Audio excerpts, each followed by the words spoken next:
Candi Bajang Ratu terletak di Dukuh Kraton, Desa Temon, Kecamatan Trowulan.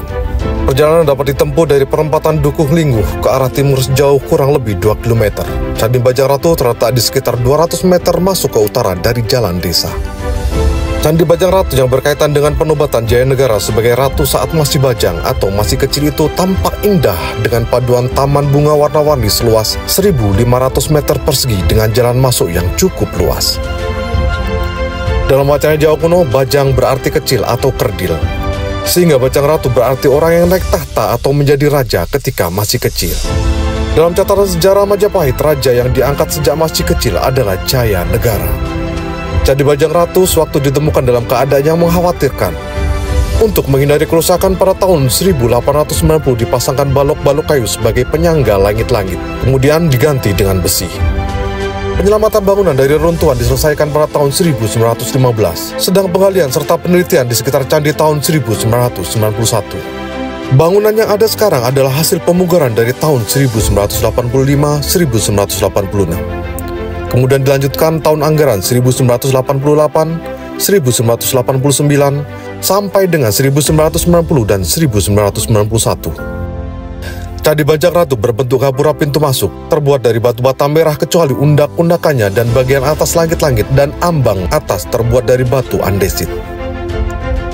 Candi Bajang Ratu sebenarnya adalah gapura atau regul. Modelnya seperti candi bentar tetapi ada tutup di atasnya. Sering disebut padu raksa diikuti dengan semar tinandu, artinya depan dan belakang hampir sama. Candi Bajang Ratu sebelah kiri dan kanan terdapat samprangan di dinding yang membujur ke arah timur dan barat. Maka Candi Bajang Ratu termasuk gapura bersayap. Model semacam ini ditemukan di daerah lain seperti Komplek Makam Seneng Dhuwur di daerah Pacitan, Lamongan, Gapura Jedong di Ngoro, Mojokerto, kemudian Plumbangan di Blitar. Kalau dilihat secara vertikal, Bajang Ratu dibagi menjadi 3 bagian, yaitu kaki, tubuh, dan atap.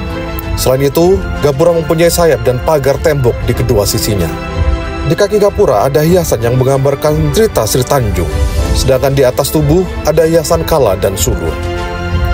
Pada bagian atap ada hiasan kepala kala yang diapit singa, relief matahari, naga berkaki, kepala Garuda, dan relief bermata satu atau monosel silop. Di sayap kanan ada relief cerita Ramayana dan pahatan binatang bertelinga panjang. Konon relief-relief ini berfungsi sebagai penolak mara bahaya. Gapura Bajang Ratu tinggi 16,10 meter, lebar 1,74 meter, dan panjang 11,20 meter. Umumnya Candi Jawa Timur berbentuk kubus dan ramping. Bagian mahkota bangunan merupakan perpaduan tingkatan yang merupakan kesatuan makin ke atas makin kecil diselingi dengan pelipit-pelipit yang datar. Pelipit-pelipit tersebut dihiasi dengan sulur daun-daunan yang pada bagian tengahnya dan bagian sudutnya berhiaskan bentuk pelata batu atau monokol simlop. Artinya semua bagian-bagian tidak ada yang sama, jadi hanya satu. Antara menara-menara tersebut juga diselingi pelipit-pelipit mendatar. Yang sangat menarik adanya ukiran-ukiran yang berupa sepasang cakar yang diapit oleh naga pada bagian atap gapura. Pada dinding kanan sayap gapura terdapat relief Ramayana, sedang pada bagian kaki gapura kanan tangga masuk pada bagian menghadap ke selatan dan timur terdapat relief Sri Tanjung. Catatannya didapat, mosaik menyebutkan gapura ini dibuat sebagai prasasti peringatan wafatnya Jayanegara pada tahun Saka 1250 atau tahun 1328 Masehi. Apabila bangunan gapura dilaksanakan 12 tahun setelah pesta Srada, maka pendirian gapura Bajang Ratu berlangsung tahun 1340. Bentuk pintu sudah ada penyangga, atap terbuat dari besi. Hal ini masih ada jenang pintu. Kemungkinan gapura ini dulunya berpintu dapat ditutup sebagaimana disebutkan dalam buku negara Kertagama, pintu terbuat dari besi yang berukir.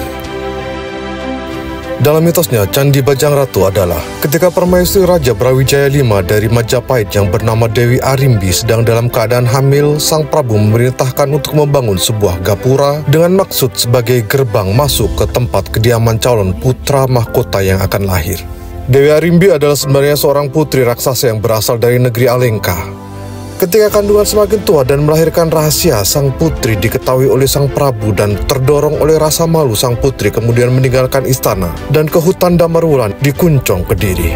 Pembangunan gapura terpaksa tidak dilanjutkan, hanya bagian kiri dan kanan gapura dipahatkan relief raksasa seolah-olah gambar Dewi Arimbi. Karena gapura ini gagal untuk keraton, maka kemudian dikenal dengan nama Bajang Ratu, yang artinya burung tidak jadi ratu. Cerita ini membekas di masyarakat, terbukti masih ada kepercayaan tabu bagi para pejabat pemerintah untuk memasuki Gapura karena akan membawa kesialan atau wurung. Membaca sekelumit cerita tentang Bajang Ratu, angan kita dibawa terbang kembali ke abad ke-13 silam. Jaya Negara adalah pengganti Kertajasa Jayawardana atau Raden Wijaya, sang pendiri Majapahit. Kitab Negara Kertagama menyebut Jaya Negara yang hidup antara tahun 1294 hingga 1328 Masehi dijuluki Kala Gemet. Nama ini ada dalam Kidung Ranggalawe dan para raton yang biasanya dimainkan dalam pertunjukan ketoprak.